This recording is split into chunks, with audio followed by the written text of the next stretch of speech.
दुनिया सोचती थी वो कभी स्ट्रॉन्ग नहीं बनेगा, लेकिन एसबोन ने उसी को चुना क्योंकि इस चॉइस के पीछे छुपी थी एक पूरी कहानी।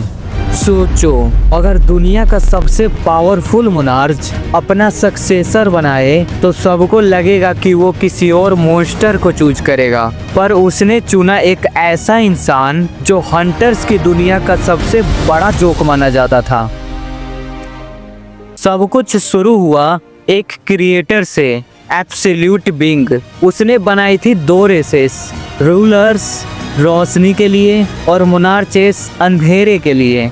जंग कभी रुकी ही नहीं। फिर आया सबसे बड़ा ट्विस्ट, रूलर्स ने अपने खुद के क्रिएटर को ही मार दिया। इसी बेट्रेयल के बाद एक रूलर टूटकर अलग हुआ और वो बन गया शैडो मोनार्च, एसबोन।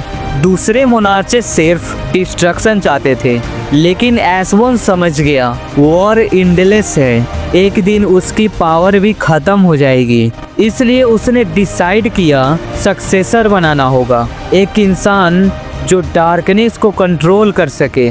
और इसीलिए उसने आर्किटेक्ट से बनवाया एक डेडली ट्रायल सिस्टम दिखाता था गेम जैसा, क्वेट, रिवॉर्ड्स, पेनल्टीज।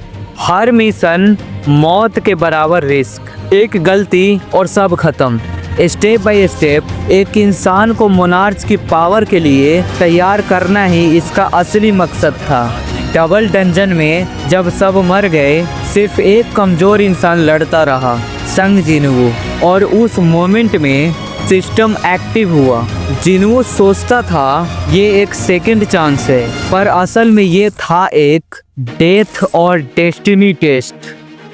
क्वेस्ट के साथ जिनवू इवॉल्व होता गया। जो सबसे कमज़ोर था धीरे धीरे बन रहा था वो जो मोनार्चेस के सामने भी खड़ा हो सके। और तभी एसबोन ने अपना फाइनल टेस्ट रखा, अपना खुद का सोल जिनवू के अंदर डाल दिया। अगर उसकी विल पावर टूट जाती तो वो वही ख़त्म हो जाता, लेकिन जिनवू ने वो भी सरवाइव कर लिया। उस मोमेंट में एसबोन समझ गया जिनवू सिर्फ सर्वाइवर नहीं, सेवियर है। और इसीलिए उसने डिक्लेयर किया यही मेरा सक्सेसर है। एसबोन ने एक मॉन्स्टर को नहीं, एक सेवियर को चुना। और ये डिसीजन जिनवू ने अपने एक्शन से फोर्स करवाए। इसलिए दुनिया का वीकेस्ट हंटर बन गया शैडो मोनार्च। तुम क्या सोचते हो, ये डेस्टिनी थी या जिनवू की अपनी चॉइस? कमेंट्स में बताओ।